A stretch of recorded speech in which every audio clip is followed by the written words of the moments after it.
সংক্ষেপে আমি দুটি প্রসঙ্গের উল্লেখ করব। এক হচ্ছে এই পাপ থেকে উদ্ধারের বিষয়ে আমরা অনেক সময় ঈশ্বরের করুণার কথা বলি, অহৈতুকী করুণা, তিনি কি আমাকে ক্ষমা করে দেবেন না, এরম একটা কথা বলি। এবং এরম কথা তো আছে যে একবার হরি নামে যত পাপ হরে, জীবের সাধ্য কি তত পাপ করে। তাহলে আমি পাপ করে, এ তো আমরা সমাজেও দেখি, আমরা হরির লুট দিলাম বা হরি গানের আসর বসিয়ে দিলাম, হরি হরি হরি বললেই আমার তাহলে পাপ চলে গেল। আমার সাধ্য কি যে আমি অত পাপ করি। কিংবা আমরা অনেক সময় বলি মনকে সে, এক মন যদি আমার আরব্ধ কর্মফল বা পাপ কর্মের ফল থাকে তাহলে সেটা শের হয়ে একশের মতো আমরা পাই ওই তাঁর করুণায়। এই বিষয়ে আমি অমিয় বাণী গ্রন্থ, শ্রেষ্ঠ ঠাকুরের একটি আলোচনা সংকলন গ্রন্থ, সেখান থেকে আমি একটি ছোট্ট অংশ পাঠ করে শোনাচ্ছি আপনাদের।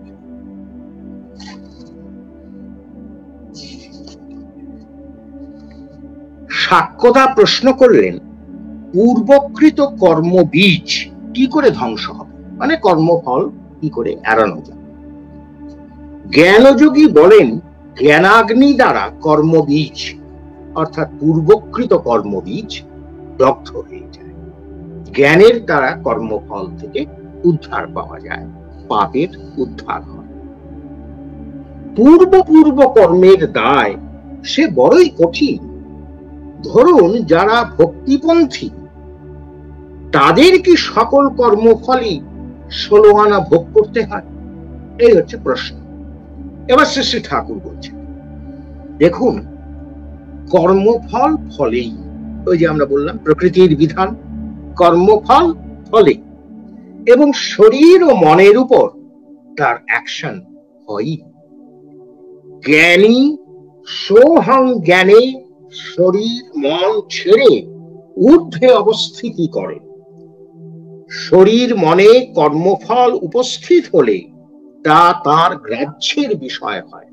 কর্মফল এলেও আমি সোহং, আমি পরব্রহ্ম, এই ভাবনা, এই চিন্তা, এই বিশ্বাস সে গ্রাহ্য করে না সেই কর্ম, কিন্তু কর্মফল ফলবেই।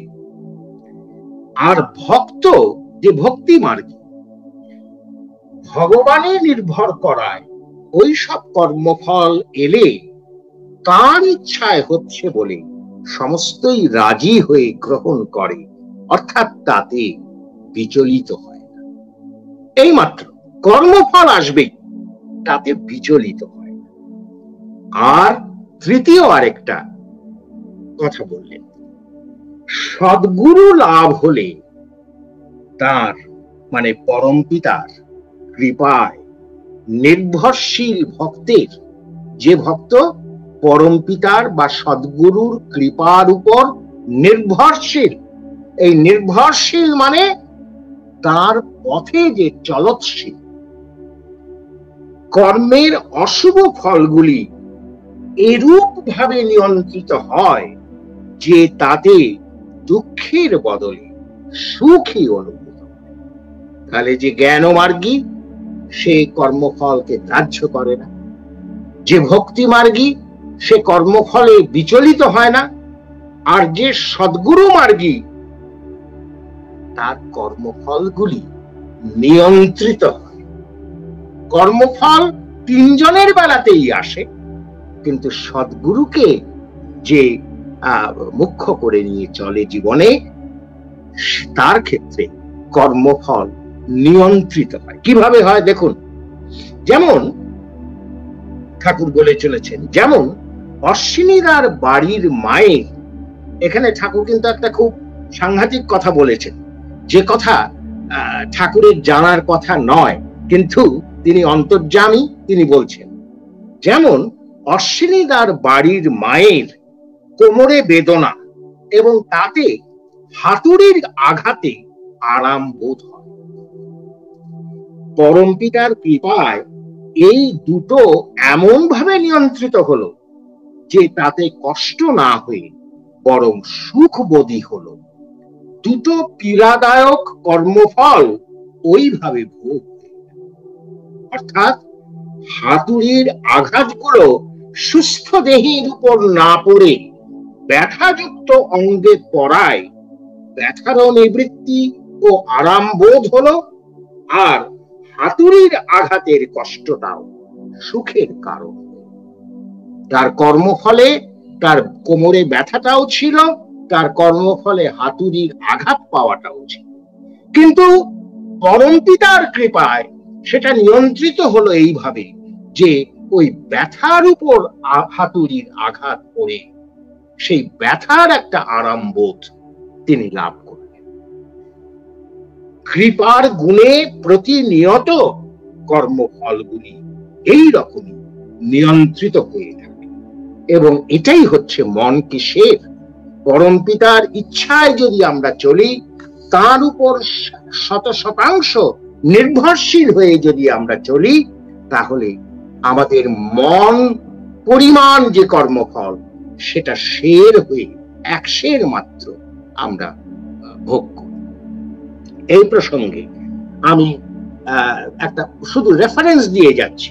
হেমচন্দ্র মুখোপাধ্যায়, কবিরত্ন, বিশাল বিশাল কবি একজন, তিনি অত্যন্ত মদ্যাসক্ত ছিলেন, একেবারে পার মাতাল যাকে বলা হয়। সেই তাকে শ্রী শ্রী ঠাকুর কিন্তু মদ ছাড়িয়ে দিয়েছিলেন। শ্রী শ্রী ঠাকুরের প্রতি একানুরক্তি তার দ্বারা তিনি কিন্তু তার ওই মদের আসক্তি যে প্রবৃত্তি তাকে নিয়ন্ত্রণ করতে পেরেছিলেন।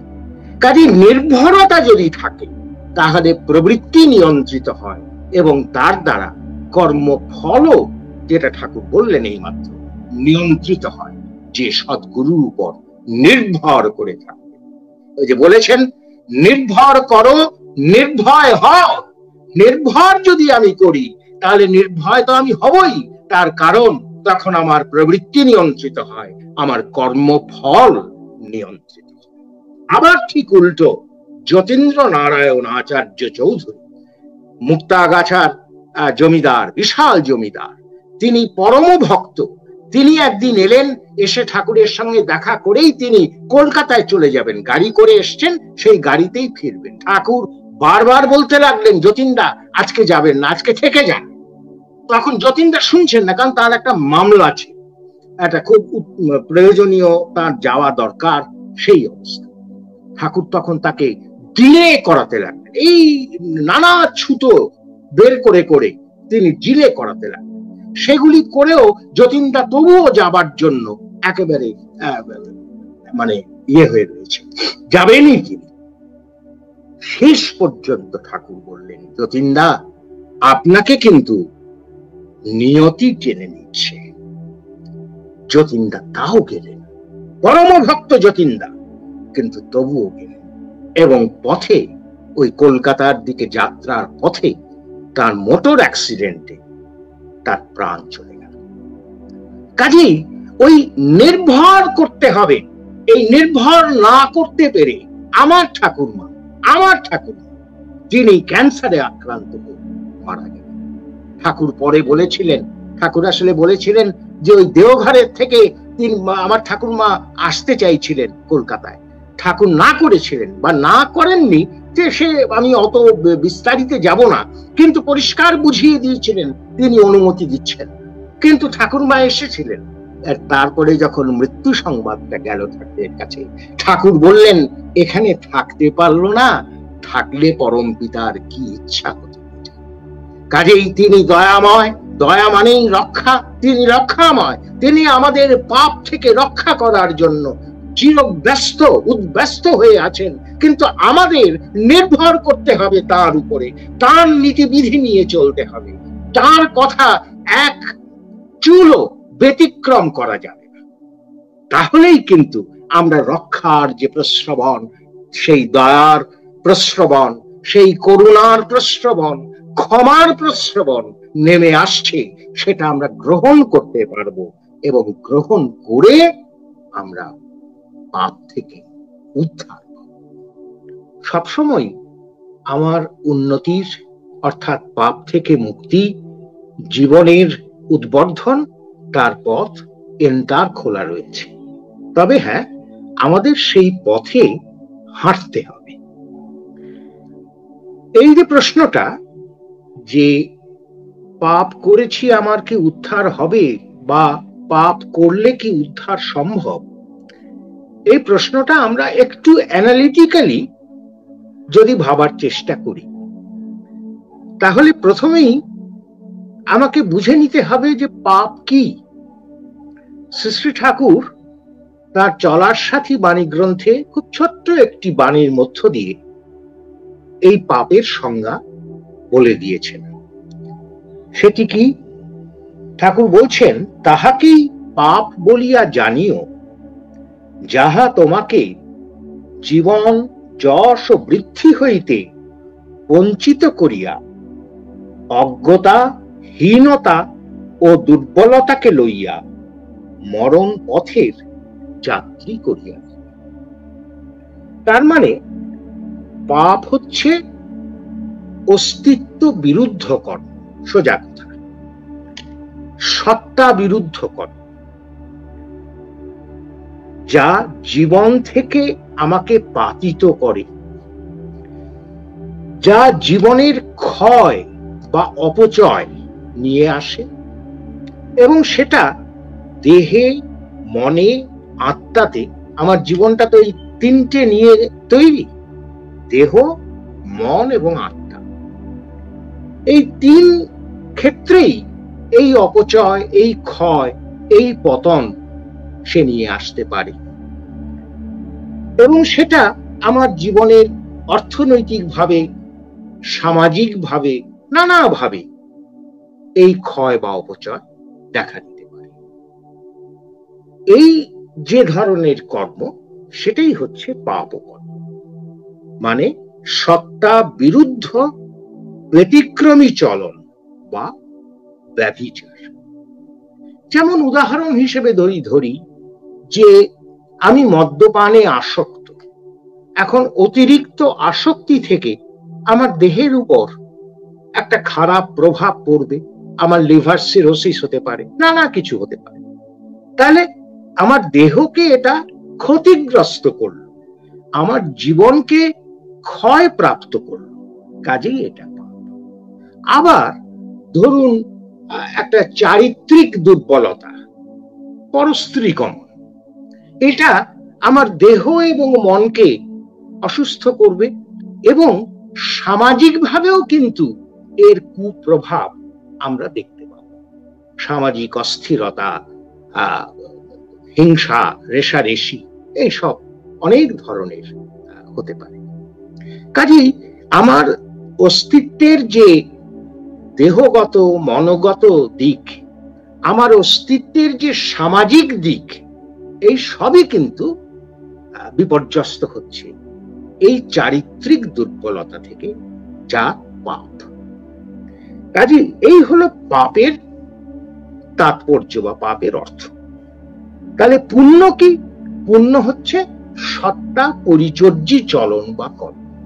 ওটা হচ্ছে সত্তা বিরুদ্ধ কর্ম, এটা সত্তাকে যা পরিচর্যা করে, অর্থাৎ যাতে অস্তিত্ব বা সত্তা পরিপুষ্ট হয়, জীবন উপচয়ী হয়, হয়ে ওঠে।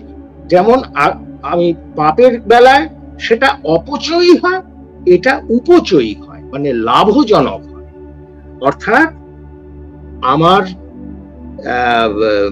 জীবনের সমস্ত দিক ফুলে ফেপে ওঠে বর্ধনার ক্রমাগতি। এই হচ্ছে পুণ্য।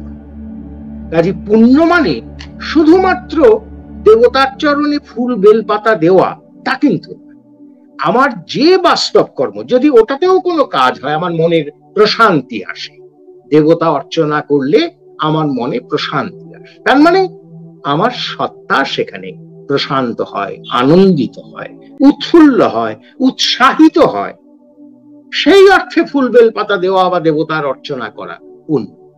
আবার ওই কু অভ্যাস যদি আমরা না করি, ছেড়ে দিতে পারি, সেগুলিও পুণ্য, কারণ সেটা আমার দেহকে সতেজ করে, সুস্থ রাখে, মনকে সবল রাখে।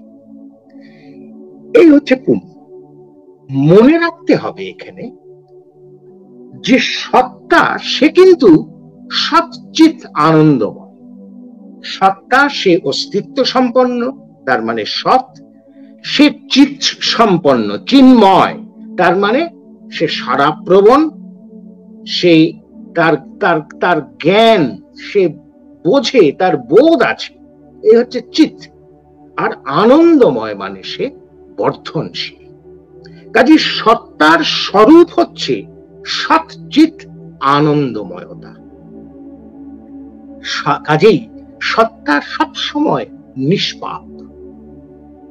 যে পাপ করছে সেই পাপকারী যে পাপী যে, সেও কিন্তু আসলে নিষ্পাপ, কারণ তার অস্তিত্ব, তার সত্তা সবসময় সচ্চিৎ আনন্দময়, নিত্য শুদ্ধ বুদ্ধ মুক্ত স্বভাব। এই হচ্ছে সত্তার স্বরূপ। কাজেই বলা হয় যে পাপকে ঘৃণা করো, পাপীকে, কারণ পাপী তো নিষ্পাপ। পাপ করলেও পাপী যে, অর্থাৎ যে পাপ করছে সেই সত্তা, সেই অস্তিত্ব, সে কিন্তু নিষ্পাপ। তাহলে সত্তা নিষ্পাপ হলে পাপ আসে কোথা থেকে? পাপ করি কেন?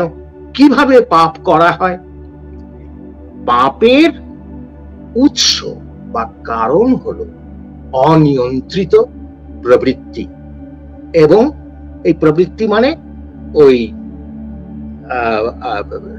লোভ, দ্রোহ ইত্যাদি, যে কাম, ক্রোধ, লোভ, মোহ, মদ, মাৎসর্য, এই যে এগুলির অনিয়ন্ত্রিত অবস্থা এবং তার অভিভূতি বা বশংবদতা, তার অধীনতা, প্রবৃত্তির অধীনতা, অনিয়ন্ত্রিত প্রবৃত্তির অধীনতা, এইখান থেকে আসে। অনিয়ন্ত্রিত প্রবৃত্তির সত্তা বিধ্বংসী আকর্ষণে আমরা পাপ করি।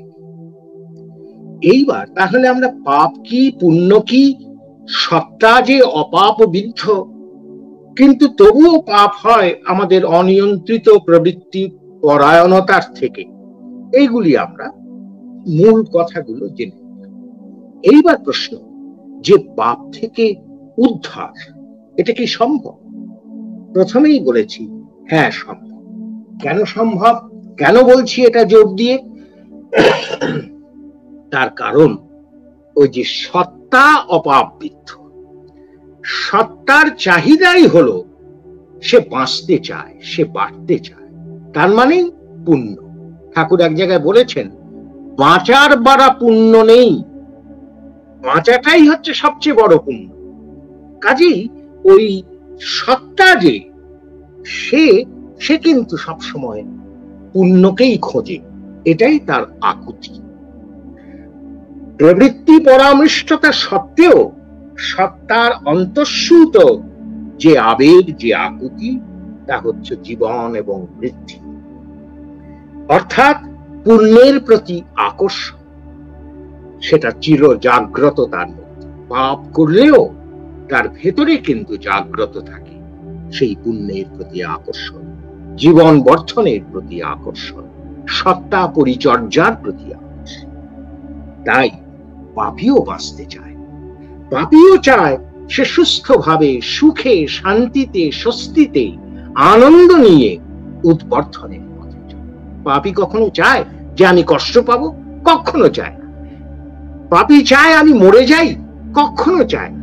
এমনকি অনেক সময় যখন বলে মরলে বাঁচি, তখনও কিন্তু সেই বাঁচার কথাই সে ভাবে, ভুল ভাবে, কিন্তু ভাবে যে মরে গেলে বোধহয় আমি বেঁচে যাব। এই বাঁচাটাকেই সে চায়।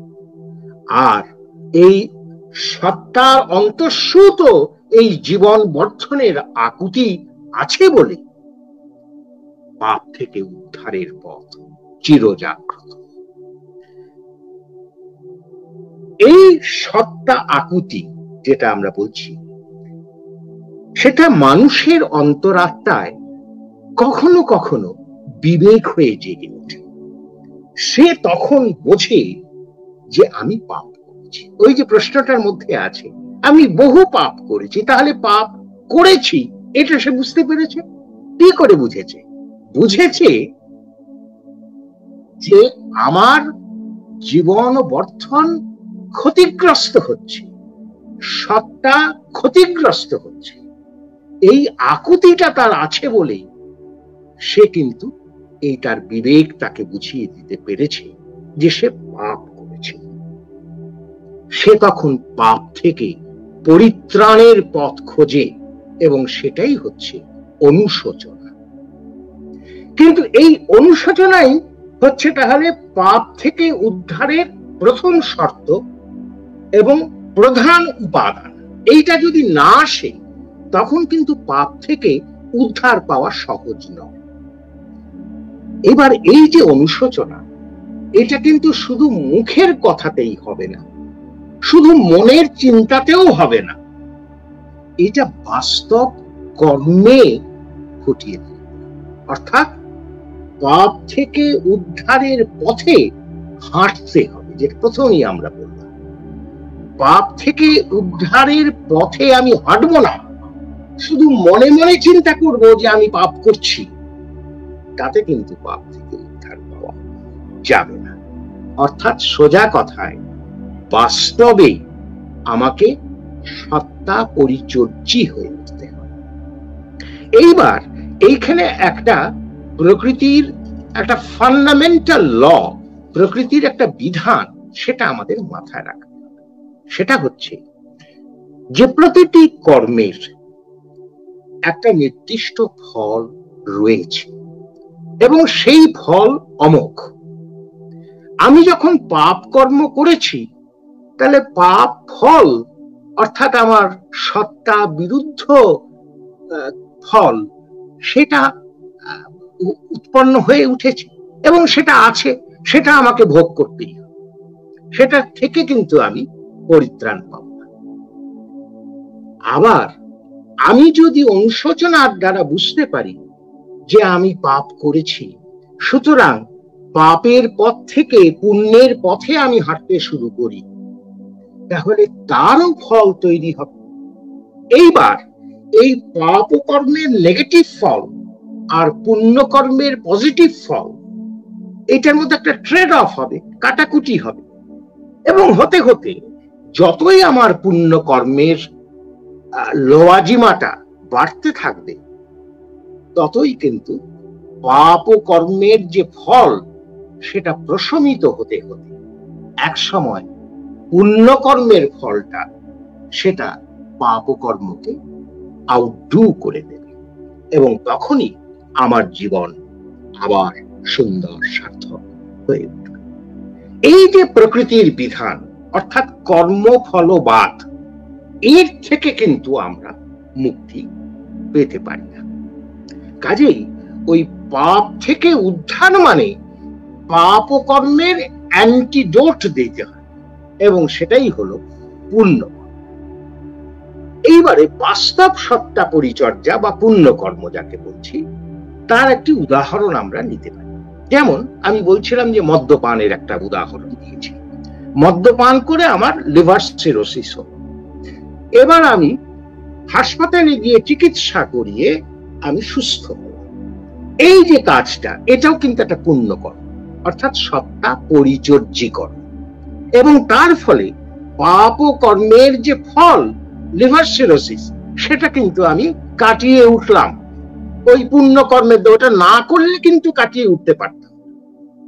এইভাবে আমরা বাস্তব সত্তা পরিচর্যার দ্বারা আমরা পাপ কর্ম থেকে বা তার ফল থেকে আমরা উদ্ধার পাই। আবার এই সুস্থ হয়ে আমি বাড়ি ফিরলাম, ফিরে আবার আমার মদের প্রতি আসক্তি আবার জাগিয়ে উঠলো এবং আবার পান শুরু করলাম, পানাসক্ত। তাহলে কি হবে? তাহলে কিন্তু আবার যে পাপ কর্ম শুরু করলাম তার ফল ফলবে, আবার আমি অসুস্থ হব। কাজে লোভ, এই পানের প্রতি লোভ, এটা যতদিন আমার নিয়ন্ত্রণে না আসছে ততদিন পর্যন্ত আমি কিন্তু পাপের হাত থেকে মুক্তি পাচ্ছি না। আবার ধরুন পানের প্রতি লোভ, মদের প্রতি লোভ, আসক্তি আমি ছেড়ে দিলাম, আর মদ খাবো না, ভয় টয় পেয়ে গেলাম বাবা, যে লিভার সিরোসিস যা হয়েছিল, আর মদ খাবো না। কিন্তু আমার মিষ্টির প্রতি লোভটা রয়ে গেছে, সেখান থেকে আবার ডায়াবেটিস হবে। কাজে মূল কথা কি দাঁড়ালো? শুধুমাত্র তাৎক্ষণিক পাপ থেকে মুক্তি পেলে হবে না, আমাকে প্রবৃত্তির নিয়ন্ত্রণ করতে হবে, ওই লোভ প্রবৃত্তির নিয়ন্ত্রণ। তাহলে আমরা ফিরে গেলাম আমাদের যে অ্যানালিসিসে, যে পাপের উৎস হচ্ছে অনিয়ন্ত্রিত প্রবৃত্তি পরায়ণ। কাজে বাস্তব সত্তা পরিচর্যার প্রকৃত অর্থ হচ্ছে এই প্রবৃত্তির নিয়ন্ত্রণ বা প্রবৃত্তির বিনাশ। আর সেটা কি করে হবে, এটা নিয়ে বহু আলোচনা করা যেতে পারে। আমি সংক্ষেপে যে কথাটা বলতে চাই, মূল কথা সেটা হচ্ছে প্রবৃত্তির নিয়ন্ত্রণ সম্ভব একমাত্র যখন আমরা জীবন্ত আদর্শ, শ্রেয় প্রেয় প্রবর, এই প্রত্যেকটা কথা খুব ওজন এবং খুব দামি, ওজনদার কথা বুঝতে হবে। আমাদের লাভ লর্ড বা প্রিয় পরম, পরম প্রেমময় যিনি বৈশিষ্ট্য পালি আপুরয়মান, সেই সদ্গুরু তথা বর্তমান যুগ পুরুষোত্তমে বিহিত উপায়ে দীক্ষা লাভ করে, অর্থাৎ তার সঙ্গে যুক্ত হয়ে